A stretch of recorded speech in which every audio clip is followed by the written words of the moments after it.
ለሶስት ዓመታት እየተካሄደ ያለው የአማራ ክልል ግጭት የበርካቶችን ሕይወት ቀጥፏል። ኦሮሚያም እየደማች ነው፣ ትግራይም ወደ ግልጽ ውጊያ እየተንሸራተተች ትገኛለች ሲሉ ኢትዮጵያዊው የዓለም ጤና ድርጅት ዋና ዳይሬክተር ዶክተር ቴድሮስ አድሃኖም ይፋ አድርገዋል። የቀድሞው የኢትዮጵያ ጤና ሚኒስትር የነበሩት ዶክተር ቴድሮስ አድሃኖም የኢትዮጵያ መንግስትና የክልል መሪዎች ለሀገሪቱ ግጭቶች በንግግር ፖለቲካዊ መፍትሄ እንዲፈልጉም ጥሪ አቅርበዋል።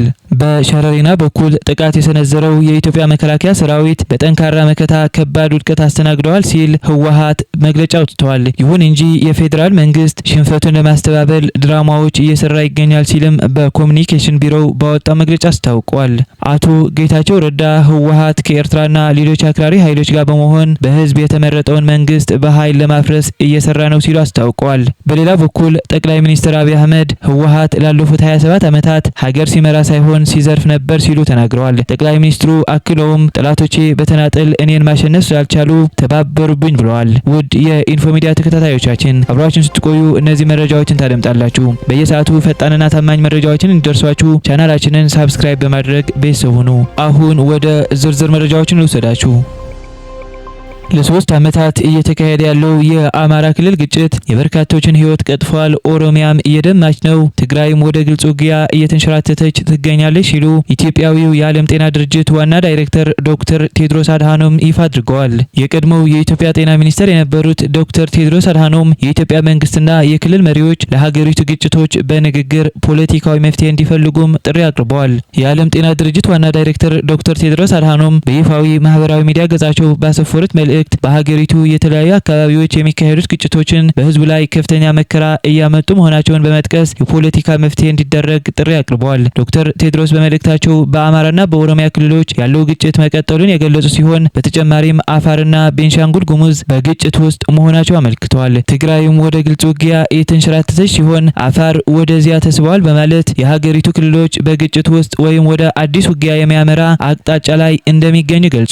ይህ የዶክተር ቴድሮስ አድሃኖም ጥሪ ወጣው በፌዴራል መንግስትና በህወሓት መሪዎች መካከል አዲስ ጦርነት ሊቀሰቀስ ይችላል የሚል ስጋት ባየለበት ወቅት ነው። ባለፈው ሳምንት ቅዳሜ ሐምሌ 25 ቀን ኢትዮጵያና ሱዳን በሚያዋስነው ሸረሪና በተባለ ስፍራ በፌዴራል መንግስትና በህወሓት ኃይሎች ግጭት መቀስቀሱ የሚታወስ ነው። ሆኖም እስካሁን ባለው መረጃ የኢትዮጵያ መንግስት ስለዚሁ ክስተት በይፋ የሰጠው አስተያየት ባይኖርም ህወሓት ግን ባለፈው ሳምንት ባወጣቸው ተከታታይ መግለጫዎች የብልጽግናው ሰራዊት ብሎ በጠራው የፌዴራሉ መንግስት ጥቃት እንደተከፈተበት ግን እንዳከሸፈው ሲገልጽ ቆይተዋል። ይህ በእንዲህ እንዳለም የህወሓት መሪዎች በተለያዩ መድረኮች የፌዴራል መንግስት ሊወረድ ነው በሚለው ስሜት ለጦርነት መዘጋጀታቸውንና በብልጽግና የሚመራው መንግስት በኃይል መጣል ዓላማቸው እንደሆነ በይፋ ሲናገሩ መቆየታቸው ይታወቃል። በሸረሪና በኩል ጥቃት የሰነዘረው የኢትዮጵያ መከላከያ ሰራዊት በጠንካራ መከታ ከባድ ውድቀት አስተናግደዋል ሲል ቢሮ መግለጫ አውጥቷል። በምዕራብ ትግራይ ዞን ሸረሪና በተባለው ቦታ በትግራይ ሰራዊት ላይ ጥቃት ሰንዝረዋል የተባለው የኢትዮጵያ መከላከያ ሰራዊት በትግራይ ሰራዊት በኩል የተደረገበት ጠንካራ መከታ በርካታ የሰውና የቁሳቁስ ጉዳት ደርሶበት ከባድ ውድቀት አስተናግደዋል ሲል የትግራይ ኮሙኒኬሽን ጉዳዮች ቢሮ አስታውቋል። ቢሮው ባወጣው መግለጫ እንዳመለከተው የፌዴራል መንግስት የደረሰበትን ከባድ ኪሳራ ለመሸፈን የሰራዊትን ሞራል ለመገንባት እና ህዝቡን ለማደናገር የተለያዩ ድራማዎችን፣ ዶክመንተሪዎችንና የሐሰት ወሬዎችን፣ ምስሎችንና ቪዲዮዎችን በመፍጠርና በማሰራጨት ሰፊ እንቅስቃሴ እያደረገ ይገኛል ብለዋል። ቢሮው አክለው እንደገለጸው የፌዴራሉ መንግስት አሁንም ቢሆን በሁሉም የትግራይ አዋሳኝ አካባቢዎች በርካታ ሰራዊት በማንቀሳቀስና ቦታዎችን በማስተካከል ለተጨማሪ ጦርነት ዝግጅት እያደረገ ነው ሲል ከሷል። በመግለጫው ላይ እንደጠቀሰው የፌዴራል መንግስት በትግራይ ህዝብ ላይ ጥቃት ለማድረስ የኃይል አማራጭን ሳይሳካ ሲቀር ደግሞ ሰላምን እንደ ስልትና አቅጣጫ ማስቀየሪያ ሲጠቀምበት ቆይተዋል ያለው የክልሉ ኮሙኒኬሽን ቢሮ መግለጫ በአሁኑ ወቅትም በመደበኛና በማህበራዊ ሚዲያዎች በኩል በርካታ አደናጋሪ መረጃዎችን በማሰራጨት በትግራይ ህዝብ የህልውና ትግል ላይ አሉታዊ ተጽዕኖ ለማሳደር እየሰራ መሆኑን አስታውቋል። በተጨማሪም በእነዚህ ቀናት ሰላም ፈላጊ ለመምሰል ሽማግሌዎችና የዲፕሎማቲክ ማህበረሰብ አባላት ለሰላም ንግግር ወደ ትግራይ እንደገቡ በማስመሰል ህዝቡን የማደናገር ስራ እየተሰራ ይገኛል ሲልም ከሷል። የትግራይ ህዝብና አስተዳደር ሁልጊዜም ቢሆን ለሰላማዊ ንግግር በሩ ክፍት እንደሆነ የጠቆመው መግለጫው የፌዴራል መንግስት ግን ከሰላም ይልቅ ለጦርነትና ለሁከት እየሰራ እንደሚገኝ ወዳጅም ጠላትም ሊያውቀው ይገባል ብለዋል። አቶ ጌታቸው ረዳ ህወሓት ከኤርትራና ሌሎች አክራሪ ኃይሎች ጋር በመሆን በህዝብ የተመረጠውን መንግስት በኃይል ለማፍረስ እየሰራ ነው ሲል አስታውቋል። የቀድሞው የትግራይ ክልል ጊዜያዊ አስተዳደር ፕሬዝዳንትና የአሁኑ የጠቅላይ ሚኒስትር አብይ አህመድ የምስራቅ አፍሪካ አማካሪ አቶ ጌታቸው ረዳ በይፋዊ ፌስቡክ ገጻቸው ባወጡት ረጅም መግለጫ የህወሓት አመራሮች ከሀገር ውስጥና ከውጭ ኃይሎች ህገወጥ ጥምረት መፍጠራቸውን ይፋ አድርገዋል። አቶ ጌታቸው ረዳ በመግለጫቸው እንዳመለከቱት የህወሓት አመራሮች ከፌዴራል መንግስት ጋር የነበረውን ልዩነት በሰላማዊ መንገድ መፍታት እንደማይቻል በመግለጽ በኃይል ለመፍታት መወሰናቸውን በግልጽ ተናግረዋል ብለዋል። አቶ ጌታቸው ረዳ አክለውም የህወሓት ዋና ዓላማ የትግራይን ህዝብ ደህንነት ማስጠበቅ ወይም በህገ መንግስቱ የተካተቱትን የትግራይ ግዛቶች ማስመለስ ሳይሆን የፌዴራሉን መንግስት በኃይል ማስወገድ መሆኑን አመልክተዋል። የህወሓት ሴክሬታሪያት ኃላፊ የትግራይን ህዝብ ደህንነት ሊረጋገጥ የሚችለው በብልጽግና ፓርቲ መቃብር ላይ ነው ማለታቸው አደገኛ አቋም መሆኑንም ያነሱት አቶ ጌታቸው ረዳ የትግራይን ህዝብ ደህንነት በህጋዊ መንገድ ከተመረጠው መንግስት መፍረስ ጋር ማያያዝ አመራሩ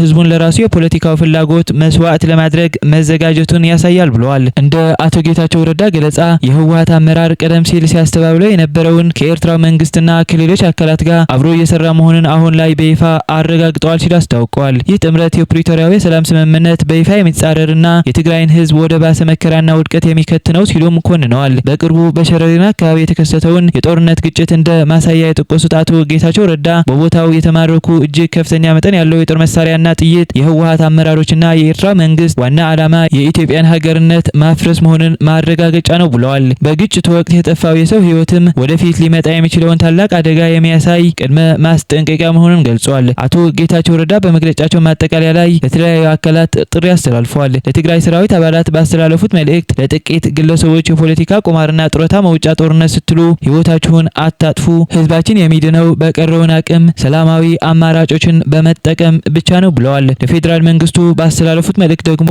የፕሪቶሪያውን የሰላም ስምምነት ሙሉ በሙሉ ለመተግበር የገባውን ቃል አክብሮ እንዲቀጥልና የሚሰነዘርበትን ትንኮሳዎች በትዕግስት አልፎ የሰላም በሮችን ክፍት እንዲያደርግ ጠይቋል። ለዓለም አቀፍ ማህበረሰብ ባስተላለፉት መልእክት ደግሞ በድንበር አካባቢ የሚደረጉ የጦር እንቅስቃሴዎችን በሳተላይት በመከታተል እንዲያረጋግጡ፣ ግጭት የሚቀሰቅሱ ወታደራዊና ፖለቲካዊ አካላትን ተጠያቂ እንዲያደርጉና የሲቪሎችን ደህንነት ለማስጠበቅ አስቸኳይ እርምጃ እንዲወስዱ አሳስበዋል። በመጨረሻም ከጦርነት ዝግጅት በስተጀርባ ዝምታን መምረጥ የጥፋቱ ተባባሪ መሆን ነው ሲሉ አቶ ጌታቸው ረዳ ካህሳይ መልእክታቸውን አጠናቀዋል። ህወሓት ላለፉት 27 ዓመታት ሀገር ሲመራ ሳይሆን ሲዘርፍ ነበር ሲሉ ጠቅላይ ሚኒስትር አብይ አህመድ ተናግረዋል። ጠቅላይ ሚኒስትሩ አክለውም ጠላቶቼ በተናጥል እኔን ማሸነፍ ስላልቻሉ ተባበሩብኝ ብለዋል። ጠቅላይ ሚኒስትር አብይ አህመድ ከኦቢኤን ጋር በነበራቸው ቆይታ ስለ ህወሓት ታሪካዊና ወቅታዊ እንቅስቃሴዎች በተመለከተ በርካታ ነጥቦች አንስተዋል። ጠቅላይ ሚኒስትሩ በቃለ መጠይቃቸው እንደገለጹት ህወሓት በስልጣን ላይ በነበረበት 27 ዓመታት ውስጥ ሀገርን ሲመራ ሳይሆን የሀገርን ሀብት ሲዘርፍ እንደነበር ተናግረዋል። TPLF yaadus gaggeessus hoogganuus hin danda'u. Istilaanni agarreerra waggaa 27. Namoonni bu'aa qabsoo waggaa 8 kana bara wayyaanii wajjin dorgomsiisuu yaalu. Garuu waggaa 7-8 jalqaba bara wayyaaniin mootummaa ta'e 83-90-91 misooma dhiisiiti wayyaaniin as shawaa as gindabarat bulchaan turre shiftaa bulchaa. As gindabarat as shawaa kaaba bulchaan turre beegiif gidaamii mootummaan tureera koomaa waraanaatti kan ta'aa ture waggaa 8 keessatti biyya iyyuu hin beekan jira biyya bulchuu dhiisiiti waggaa 8 keessatti wanti hojjenne waggaa 27 waan caaluuf dorgomsiisaa jirta malee amala mootummaa haaraa jijjiirama boodii dhufeen woo laalte garuu walitti hin dhufu warri Oromoon abbaa darabee ta'ee abbaa yeroo ta'e jedhanis yaada siyaasaan qabanii warri immoo Oromoon waan isaaf ta'uu malu waan argachuu qabu gahaatti argachaa hin jiru jedhanii warri yaadanis immoo yaada siyaasaa gahaan qabani. Garee lamaan kana gaafa laaltu gareen tokko warra saamuu bareedha. Kaleessa saamuu baree saamuutu raafe. Akka barbaade lafa keessaa hammataa, qabeenya keessaa hammataa, nama kee hidhaa. Inni tokkoffaa ta'ee ati lammaffaa ta'uu dadhabdee akka barbaade jiraachuu waan bare isa turraa afeennaan bu'aa jira. Gareen tokko kana. Gareen lammaffaa warra ana malee ana malummaadhaan dhukkuba gadhee sammuu isaanii keessa laphee isaanii keessa galeetu akkas rakkata. Ana malee jedhu Oromoon ana qabsaa'aan ana injifannoo amaleen dhufu hoogganuu kan qabu duwwaadha. Inni kaan eessaa akka dhufes hin beekamu oromummaan isaas hin shakkisiisa qabsoon isaas qabsoo miti ana malee dhukkuba akkasii kana eessaa akka fidan hin beekan garuu gareen lamaanuu fedhii dhuunfaarraa qabu waa'ee dhimma uummataa dhimma amaniiti